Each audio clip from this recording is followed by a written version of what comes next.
Hi hello ನಮಸ್ತೆ ಸ್ನೇಹಿತರೆ, ಎಲ್ರಿಗೂ ಕೂಡ ಮತ್ತೊಮ್ಮೆ ನಿಮ್ಮ ಯೂಟ್ಯೂಬ್ ಚಾನಲ್ಗೆ ಪ್ರೀತಿಯ ಸ್ವಾಗತ. ಎಲ್ಲ ಒಂದು ಕರ್ನಾಟಕದ ಸ್ಪರ್ಧಾ ಆಕಾಂಕ್ಷಿಗಳು ಕಾಯ್ತಾ ಇರೋದು ಒಂದೇ ಒಂದು ಗುಡ್ ನ್ಯೂಸ್ಗೆ. ಯಾವಾಗ ಸರ್ಕಾರ ಅಧಿಕೃತವಾಗಿ ವಯೋಮಿತಿ ಸಡಿಲಿಕೆಯನ್ನು ಕೊಟ್ಟು ನೇಮಕಾತಿಗಳ ಆರಂಭಕ್ಕೆ ಅಧಿಕೃತ ಆದೇಶವನ್ನು ಹೊರಡಿಸುತ್ತೆ ಅಂತ.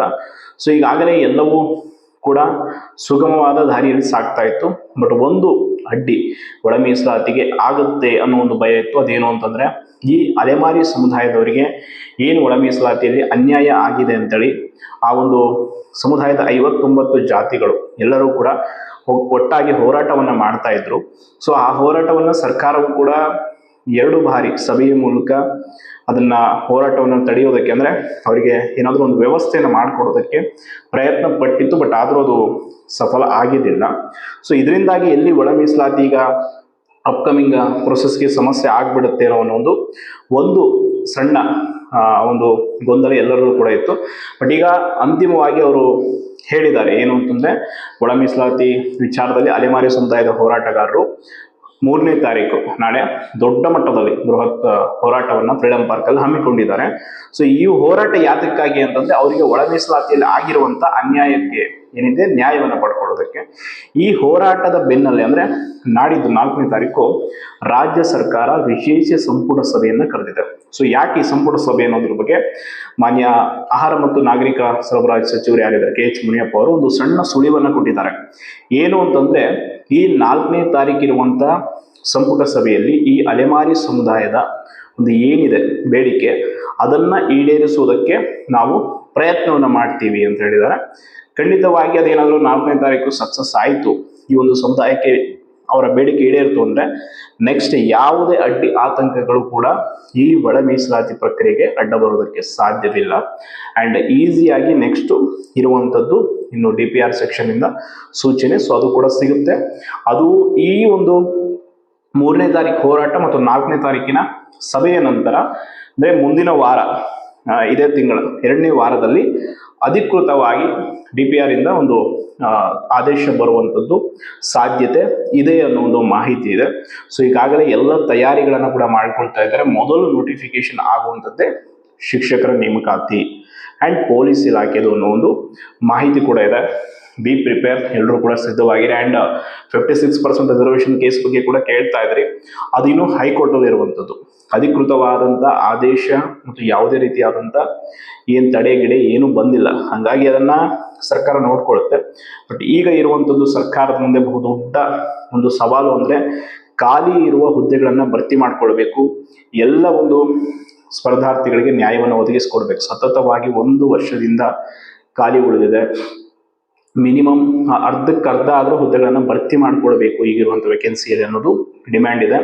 ಸೊ ಪೊಲೀಸ್ ಇಲಾಖೆ ನೇಮಕಾತಿ, ಶಿಕ್ಷಕರ ನೇಮಕಾತಿ, ವಿವಿಧ ಇಲಾಖೆಗಳ ಗ್ರೂಪ್ ಸಿ, ಗ್ರೂಪ್ ಬಿ ಎಲ್ಲ ಹುದ್ದೆಗಳದ್ದು ಕೂಡ ಶುರುವಾಗುತ್ತೆ. ಸೊ ಅಧಿಕೃತವಾಗಿ ಇದೇ ತಿಂಗಳ 2ನೇ ವಾರದಲ್ಲಿ ಒಂದು ಸೂಚನೆ ಬರುವಂತ ಸಾಧ್ಯತೆ ಇದೆಯಂತೆ.